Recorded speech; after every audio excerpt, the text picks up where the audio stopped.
एक सवाल, सिर्फ एक सवाल आज मैं आप सभी से पूछने आया हूं। ये एक उंगली, बहुत ताकत है आपकी इस एक उंगली में। जिंदगी में हर जगह उंगली करते हो ना? कैसे, बताता हूं। मार्केट में अगर आटा लेने जाते हो तो ये देखते हो और ये पूछते हो कहीं इस आटे में मिलावट तो नहीं है, कहीं गेहूं में कंकड़ पत्थर तो नहीं है। 5 रुपए की एक पेन खरीदने जाते हो, दुकानदार से कितने सवाल पूछते हो? पेन अच्छी चलेगी या नहीं, उसे घिस करके अच्छे से चेक करते हो, देखते हो कि पेन चल रही है या नहीं। कोई गाड़ी खरीदने जाते हो तो गाड़ी में कितनी सारी बारीकियां देखते हो। अरे अच्छे माइलेज तो देगी ना, अरे गाड़ी ठीक से तो चलेगी ना। हर एक पहलू पर बहुत सारे सवाल पूछते हो, बहुत सारे।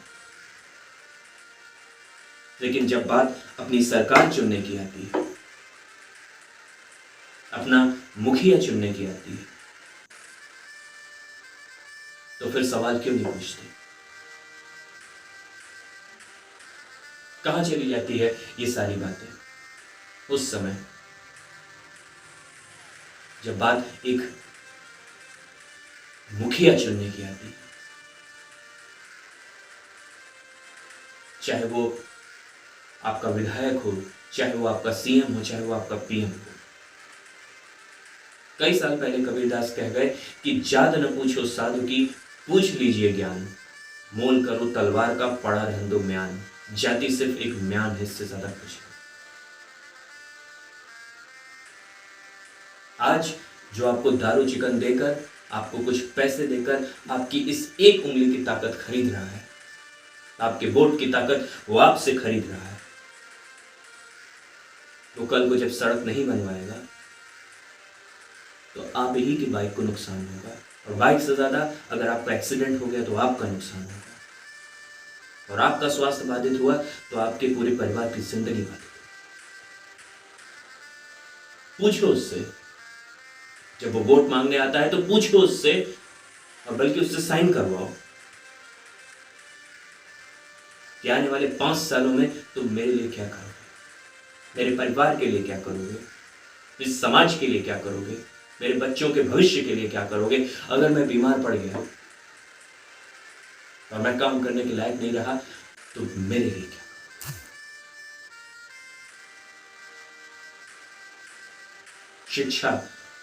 शिक्षा सिर्फ एग्जाम पास करने के लिए नहीं है, तुम्हारे अधिकार को जानने के लिए, तुम अपने बारे में जान सको। इसलिए इस एक उंगली में इतनी ताकत है। वोट देने से पहले ये सोचो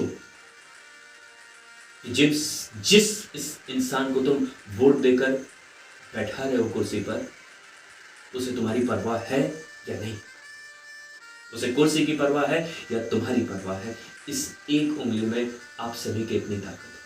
इसका एक उदाहरण भी मैं दे सकता हूं कि अगर किसी भी क्षेत्र में वोटिंग होती है और अगर उस क्षेत्र की 30% आबादी नोटा का बटन एक बार दबा देती है तो फिर दोबारा चुनाव होते हैं, 25 या 30%।